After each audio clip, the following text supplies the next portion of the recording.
সূরা আহজাবের পরে নাজিল হয়েছে, অর্থাৎ ইতিমধ্যে পর্দার বিধান ফরজ হয়েছে। ফলে আম্মাজান আয়েশা রাদিয়াল্লাহু তাআলা যে পালকি বা হাউদাজে বসতেন, দুই দিকে পর্দা নামানো ছিল।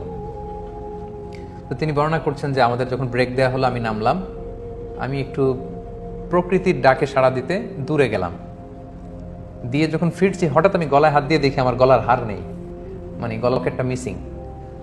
তো আমি আমার গলার হার খুঁজতে খুঁজতে আবার যেখানে গিয়েছিলাম প্রাকৃতিক ডাকে সাড়া দিতে, ওখানে গেলাম। খুঁজতে খুঁজতে খুঁজতে খুঁজতে আলহামদুলিল্লাহ আমি পেলাম, পেয়ে গলায় এটা পরে আমি ফিরে আসলাম। এসে দেখি কাফেলার কেউ নেই।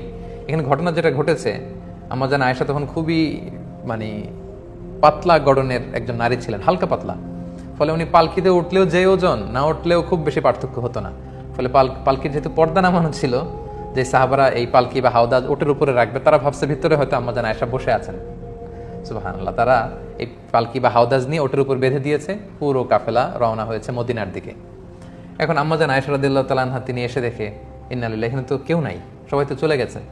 তো আম্মাজান আয়েশা খুবই বুদ্ধিমতী এবং সাহসী নারী ছিলেন। তিনি ভাবলেন যে আমাকে না পেয়ে রাসূল সাল্লাল্লাহু আলাইহি ওয়াসাল্লাম ঠিকই লোক পাঠাবেন নেওয়ার জন্য। এক কাজ করি, আমি চাদর মুড়ি দিয়ে শুয়ে থাকি। যে চিন্তা সেই কাজ।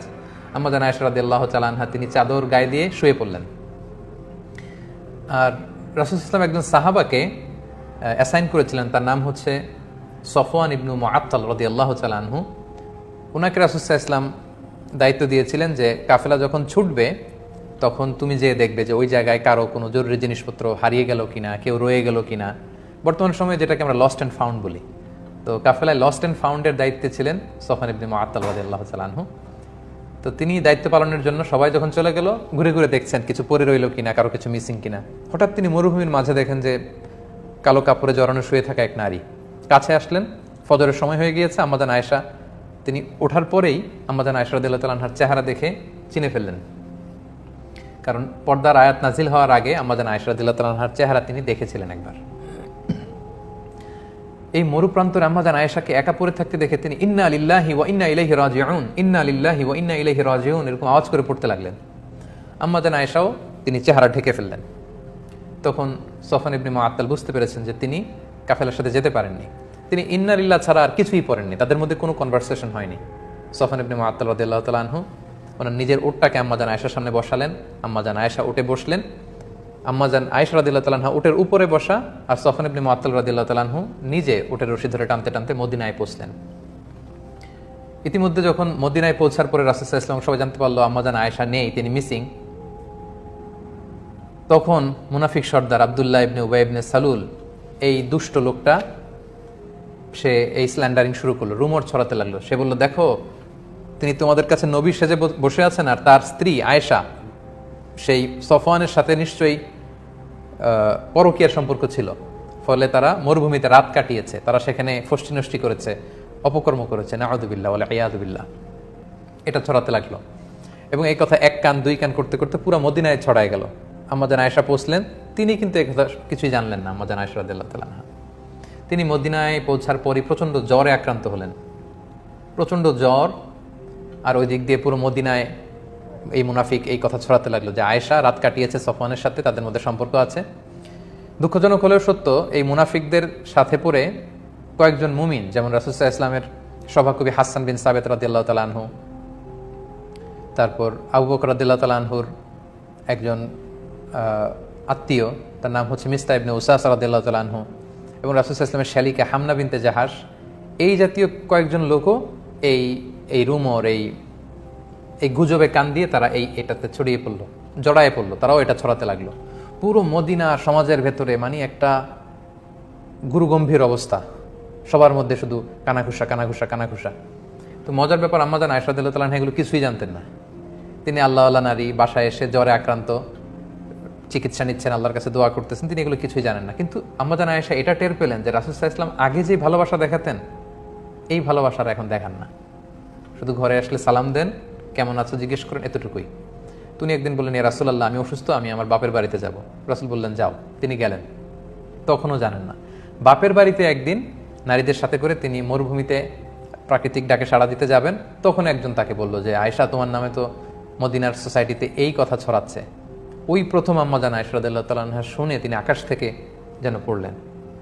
তিনি যতটুকু অসুস্থ ছিলেন এটা শুনে মানসিকভাবে আরও অসুস্থ হয়ে পড়লেন। তিনি বলেন যে কাঁদতে কাঁদতে যেন আমার চোখের পানি শেষ হয়ে গেল, যে আমাকে নিয়ে সমাজে এত বাজে কথা হচ্ছে।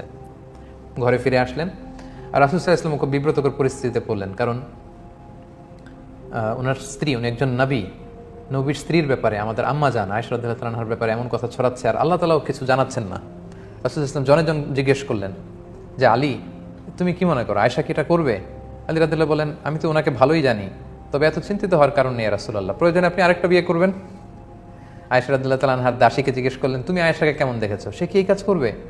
সে বলল, আয়েশাকে তো আমি ভালো ছাড়া কোন খারাপ জিনিস দেখিনি রাসূলুল্লাহ তার মধ্যে, তবে মাঝে মাঝে আটার খামির বানাতে দিলে দেখতাম যে আয়েশা ঘুমিয়ে পড়েছে, বিড়াল এসে খামির খেয়ে ফেলেছে, এতটুকু দোষই আমি পাই, এর চেয়ে কোনো দোষ তো পাই না। তো রাসূল সাল্লাল্লাহু আলাইহি ওয়াসাল্লাম আয়েশা রাদিয়াল্লাহু তাআলা আনহার ব্যাপারে কোনো বাজে নেগেটিভ রিভিউ তিনি পেলেন না।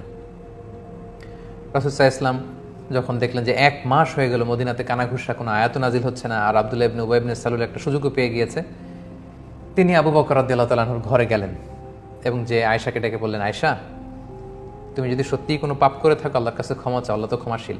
আম্মা জান আয়েশা এই কথা শুনে আরও কষ্ট পেলেন। তিনি রাসূল সাল্লাল্লাহু আলাইহি ওয়াসাল্লামের প্রশ্নের উত্তর দিলেন না, বললেন, বাবা আপনি উত্তর দিন আমার পক্ষ থেকে। মাকে বললেন যে মা আপনি বলেন। তারা বলল যে আমরা কি বলবো রাসূল সাল্লাল্লাহু আলাইহি ওয়াসাল্লামকে?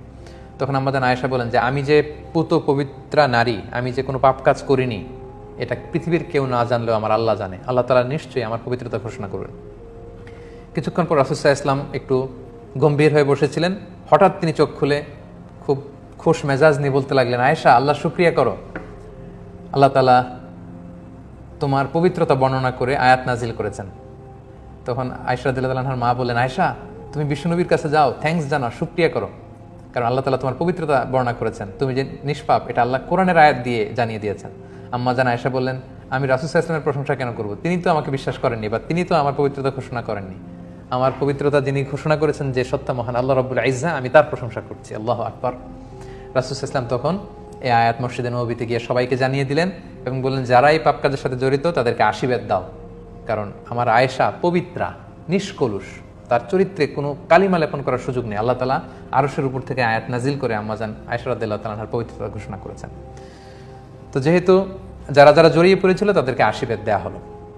সম্মানিত সুধী, এই ছিল পুরো ঘটনা। এই ঘটনাটাকেই আল্লাহ তাআলা